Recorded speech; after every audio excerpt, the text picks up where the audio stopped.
Di ko alam kung para dito ba tong kwento ko. Incest is prominent in our family. Not closely related, pero close enough. My grandparents are cousins, my aunt married a distant relative, and so on. My parents, however, are not related. That being said, incest is acceptable within our family.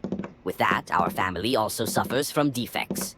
Ayoko na lang ikwento kung anong defect meron sa family namin since that's for us to deal with na lang. Ate Faith is my second cousin. Though we weren't close growing up, since we had a 5-year age gap, we've had our fair share of childhood experiences together. She's the daughter of a former congressman in a district in NCR. Mayaman, maarte sa katawan, and physically fit as she enjoys outdoor sports and a bit tomboyish. Ako, on the other hand, chubby, nerdy, and never played a single sport in my life. Katatapos ko lang graduate sa elementary nang lumipad kami ng mga magulang ko papunta dito sa US. My closeness with Ate Faith at the time was pretty much non-existent. To me, she was just that relative that you know existed, but holds no feeling toward or some sort of closeness. Fast forward. When I was 19, I was in desperate need of money when my dad told me, pakasalan mo si Ate Faith mo para makapunta dito at bibigyan ka ng pera ng mga magulang niya. I guess they also wanted to hide her from the public. I was hesitant nung una pero naisip ko na pwede rin kami mag-divorce after. Nung time na yon, puro pabor para sa akin yung idea. Kasal lang naman ang need nila at wala din sa isip ko na i-consummate yung kasal namin. After some grueling months of dealing with the paperwork and going to seminars together, naikasal din kami. It was a small church wedding in our home province.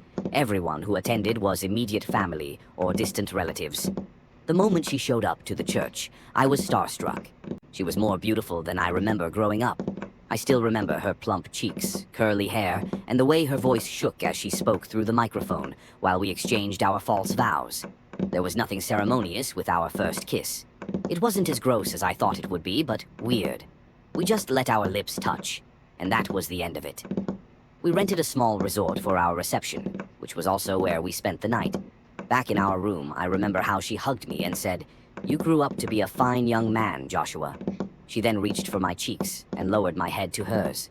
We kissed, much more passionate than before.